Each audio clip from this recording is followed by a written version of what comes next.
କେବେ କିଛି ଲୋକମାନେ କହନ୍ତି ଗାଁରୁ କିଛି ବଡ଼ କାମ ହେଇପାରେ ନାହିଁ, କିନ୍ତୁ ଏହି କାହାଣୀ ପ୍ରମାଣ କରେ ସଫଳତା ମନର ଦୃଢ଼ତାରେ ଥାଏ, ସ୍ଥାନରେ ନୁହେଁ। ଏହି କାହାଣୀ ହେଉଛି ନୟାଗଡ଼ର ଏକ ଛୋଟ ଗାଁର ଜଣେ ଛୁଆ ମୁନା। ଘରେ ଅନେକ ସମସ୍ୟା। ବାପା ଝିଅ ଜାନାଇ କମ୍ପାନୀରେ କାମ କରୁଥିଲେ, ମା ଘର କାମ କରୁଥିଲେ, ଅନ୍ୟ ପିଲାମାନେ ସହର ଜିମ୍ ଟ୍ୟୁସନ୍ ଯାଉଥିଲେ। ମୁନା ପଢ଼ୁଥିଲା ଚିରା ମାଟିର ତଳେ ବେଲା ଆଲୋକରେ। ଲୋକେ କହୁଥିଲେ ଏଇ ପିଲାର ଗୋଟେ ଜବ୍ ମଧ୍ୟ ମିଳିବନି, କିନ୍ତୁ ମୁନା ମନ ମଧ୍ୟରେ ଅନ୍ୟ କିଛି ଚିନ୍ତା କରୁଥିଲା। ଏଇ ଅବସ୍ଥା ମୁଁ ବଦଳେଇବି। କ୍ଲାସ୍ 10 ପରୀକ୍ଷା ଆସିଲା।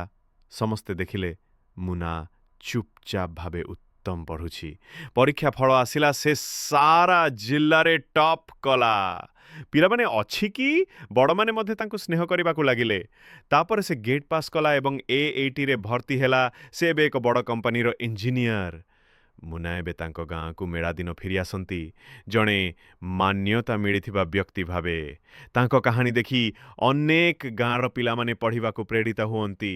ଏହି କାହାଣୀ କହିଛି, ଆପଣ ଯେଉଁଠାରୁ ଆସିଛନ୍ତି ତାହା ମାନେ ନୁହେଁ, କେତେ ଦୃଢ଼ ଆପଣଙ୍କ ଇଚ୍ଛା ଅଟୁଟ ଅଛି।